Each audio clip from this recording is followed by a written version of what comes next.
Hey guys, how's it going? Muthurajah here, back with a new video lesson for y'all. In today's lesson, we're going to take a look at chromaticism, using it with good intention and control. A lot of times, I've seen a lot of videos of many musicians playing where the chromatic ideas are thoughtless. There is no derivation for it. There is no harmonic or melodic clarity to it. It's just like wiggle, wiggle, wiggle, and they get on with it. And people seem to be flabbergasted by that, like, wow. How do I play that? And I'm like, why do you want to play that? Because there is no content to it. It's just like a shape. Like that kind of stuff. It doesn't say, is it this? No, is it that? I can't find a derivation for it. For me, everything has to logically make sense, harmonically or melodically. If I have a chord like this,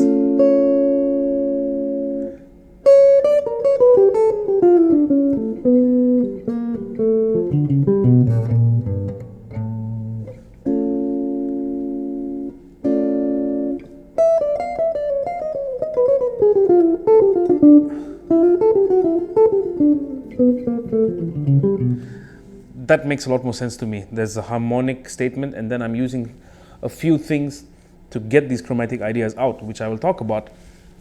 But before I get there, two important things that you need to have down before you even try to explore chromatic ideas.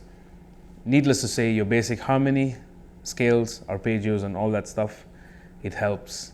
And I have stressed this in a number of videos, so that's the first thing. And the second thing is one of the stupidest philosophies I've ever heard, which is there is no wrong or right note. Well, there is. There is a right note and a wrong note at any given point. It's what you do with it that makes it right or wrong. I definitely agree there, but again, you need to know what makes it right, what makes it wrong, before you even decide what you're going to do with it. So the philosophy should be what is right, what is wrong is wrong. Keep these two things in mind constantly, and then it'll really help you a lot down the road with just about anything when you have to practice. Okay, the first concept I want to talk about is something I did a lesson on before, which is target tones and enclosures. But I want to dig a little deeper into it. Okay, so basically, if you have a target tone, let's say D, we use chromatic enclosures around it, and then we get to it. So we can do 2 chromatic above and then 2 chromatic below. You can use both of them, or from the bottom to the top. That's a lot more commonly used. Right? Now, what we're going to do is, instead of just stopping it right there, we're going to play an arpeggio to continue it.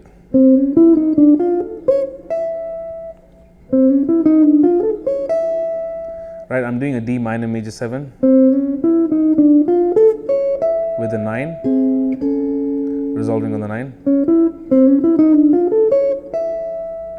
Okay, now instead of resolving on the 9, I'm going to go down to this, the 13. Okay, but before I get to the 13, I'm going to do an enclosure around the 13, one above, one below.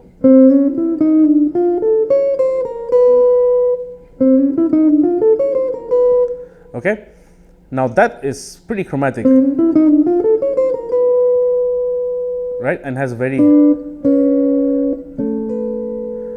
good clarity to it.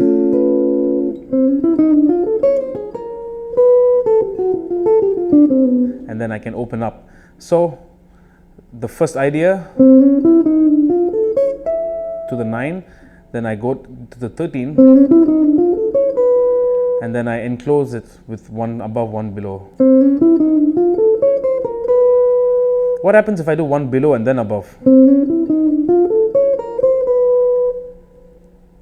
Starts to sound very combination-ish, doesn't have musical content to it.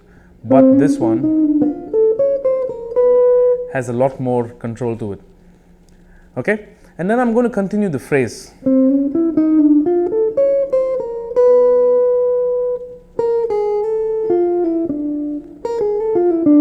And then I'm enclosing the A. This is a very classic phrase used in jazz and bebop and all that. Okay?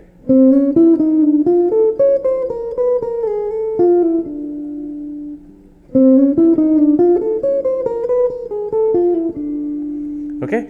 Now rhythmically, it's not resolving correctly. It's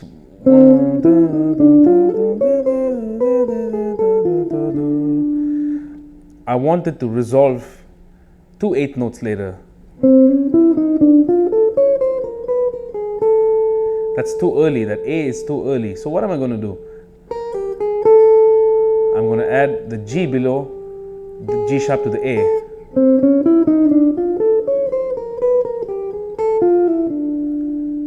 Okay? Still 1 note early. Not a problem. I'm going to do an enclosure somewhere else.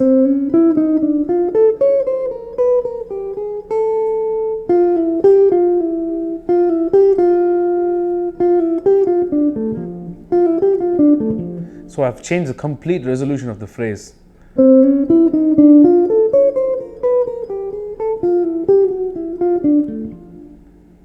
Cool?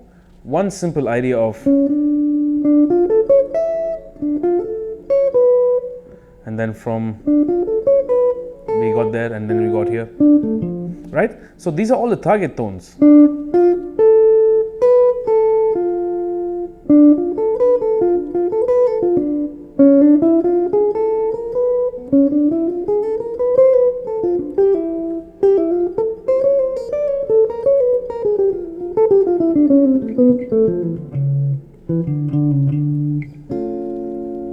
Right? So from one very simple idea of that enclosure to that root note of a D minor major 7 or minor 6 arpeggio, and then going to the 6 but then enclosing the 6, and then going to the 5th by enclosing it, and then enclosing the 3rd. You can do complete or, and then you can do that an octave below. So a lot of the jazz stuff, the bebop stuff, that's what happens.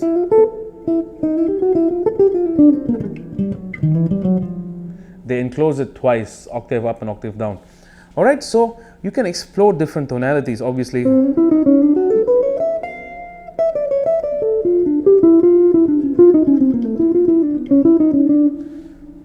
And then you can phrase downwards instead of going up.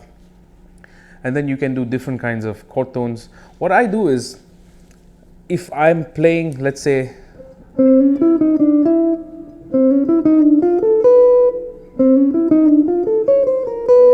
when I get to this B, I will think of a different tonality or chord altogether. So it's B, I can think of B minor, just for a moment. And then back to D minor. And over there I just did like a B minor pentatonic, and then I'm coming back to the D minor.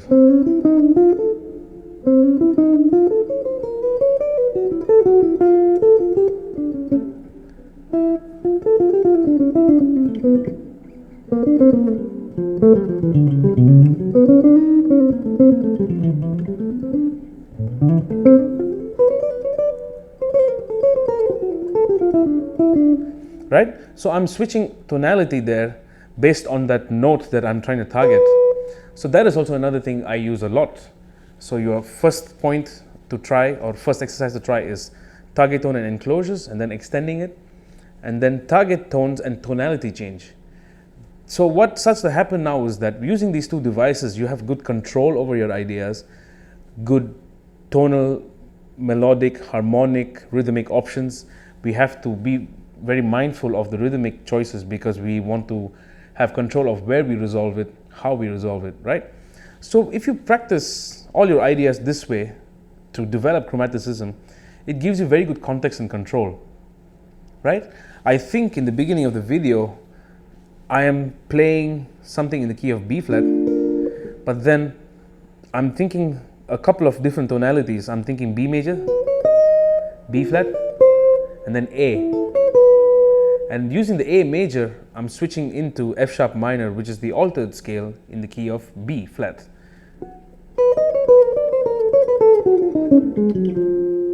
Right? That's a chromatic idea as well.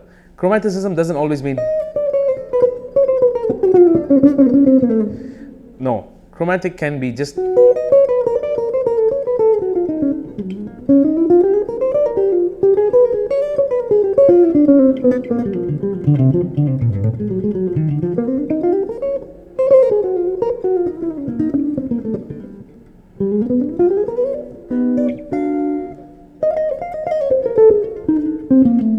Right?